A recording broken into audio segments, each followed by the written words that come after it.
So I told you that we're going to be joining Woman Evolve and Woman Thou Art Loose this week. And since so many people always ask me, did I bring things from the store, I decided to do a pop-up shop. So we're at the pop-up shop and I'm meeting a few people, and I kind of went over there randomly. I posted it on Facebook Live, or Instagram Live rather, and then I head over and I got to have some really cool intimate time with a few ladies, and they shared their stories and just how my life has impacted them.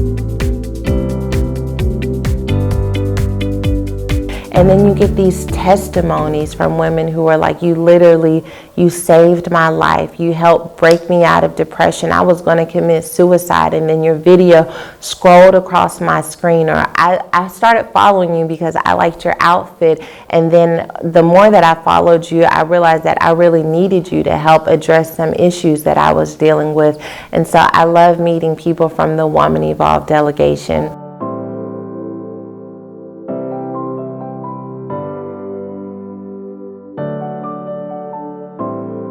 One of the things I was really excited about that is just a continuation of the Woman Evolve meets Woman Thou Art Loose masterclass was that I got to have my girls, the Woman Evolve worship team, come out from Los Angeles to worship.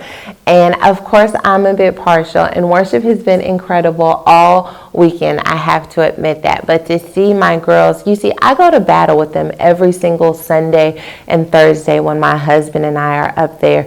And it was like I just knew that they knew what this was about, that at the end of the day, like, this isn't about a big platform. This isn't about how many views we're going to get. This is about us creating a space for God's glory to be manifest. And Pastor Dana is over our worship team in Los Angeles, and she stood so tall and so strong. But that just wasn't it. I had Liz there, I had Tina there, and Ren and Taya came out. Like, Ren and Taya they have such beautiful voices, but what I love more than that is that they have such beautiful spirits. They really know who the Lord is. And to have my daughters there ministering alongside of me, that just reminds me of God's faithfulness. Like, I can only imagine how my parents feel seeing my sister and I up there, but I got a glimpse of it watching them just usher us into the presence of God. And it has been extraordinary to see them grow and develop. There was a time when Taya would have told me, like, absolutely not.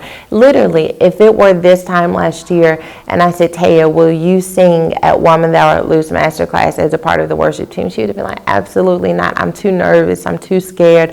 I won't do it. But there she was, standing tall, worshiping and ushering God's presence. It was beautiful to watch.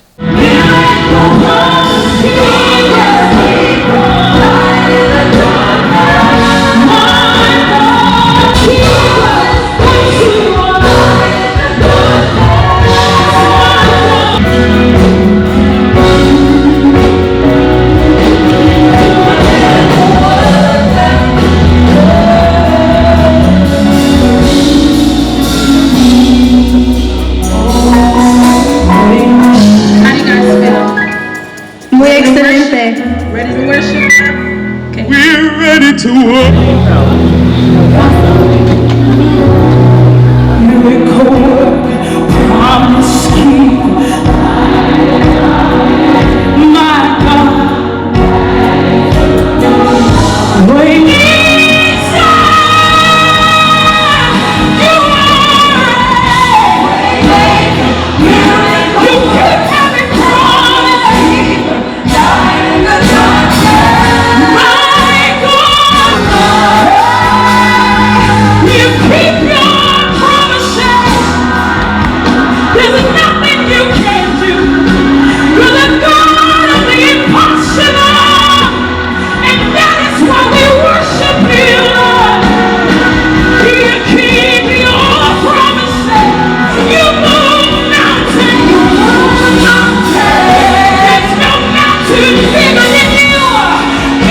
It's been a really long day. I got up at 6 o'clock in the morning, and I just knew that before I spoke that I wanted to take a minute to really have solitude and meditation.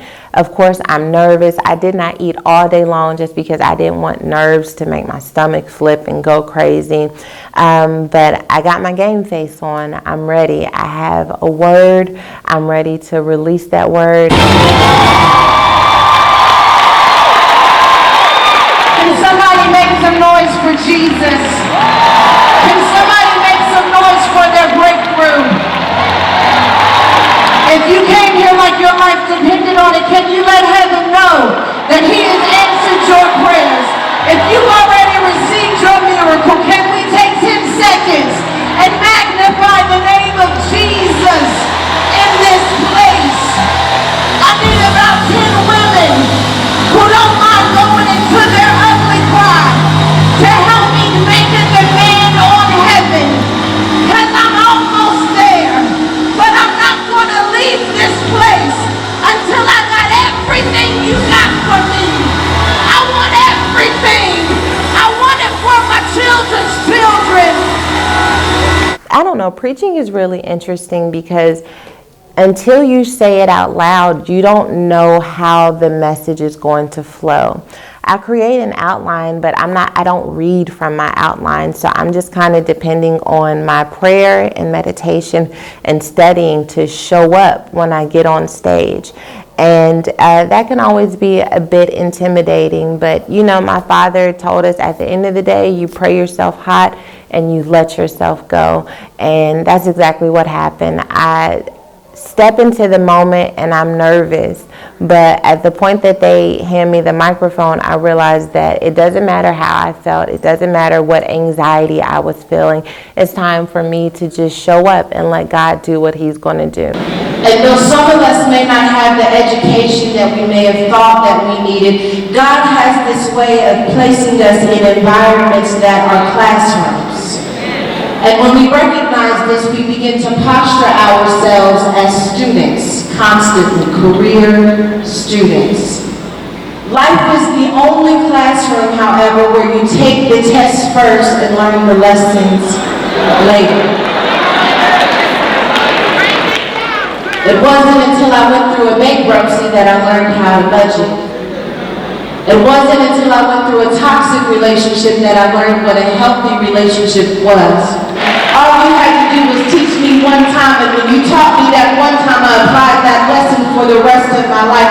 I took the test first, but I learned the lesson later. It's hard. You don't get off stage like necessarily. I don't get off stage feeling like I killed that ever. I never feel like that. The most that I will feel when getting off stage is like I said exactly what God told me to say, exactly the way that I wanted to say it. But most of the time I get off feeling like, well, God, I hope that touched somebody's life. And that's how I felt Friday night. I got off stage and I was like, I did what I could do with what you gave me, and I hope that it touched someone. And it seemed like it did. The altar call is really when you know. Of course, people can, lift their hands and shout during a service, but it's at the altar call where you really see who that message was for. God, I thank you for this fertile ground.